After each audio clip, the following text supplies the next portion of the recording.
track orders on Pinduoduo. Hello everyone, welcome back to our channel, and in this video I'm going to show you how you will be able to track your orders on your Pinduoduo account.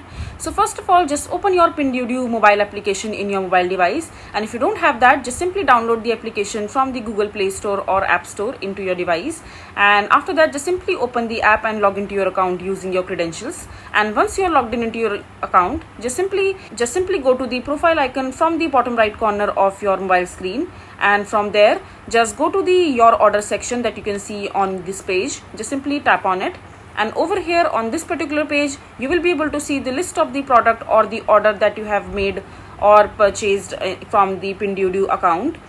So in order to track the order that you have purchased from your Pinduoduo account, you just simply have to tap on it, and there you will be able to see a tracking option for the order that you have purchased. Just simply tap on it, and then you will be able to track your order. As you can see that I don't have any order in my order list as of now, because I haven't purchased anything from Pinduoduo as of now. So but if you have purchased anything, you just simply have to click on that particular product and click on track in order to track that particular order. So yeah, so that's how basically you will be able to track your orders on your Pinduoduo account. I hope you find this video to be helpful. So that is it for this video. If you find this video to be helpful, make sure to hit that like button and don't forget to subscribe to our channel for more such informative videos, and I'll see you the next time.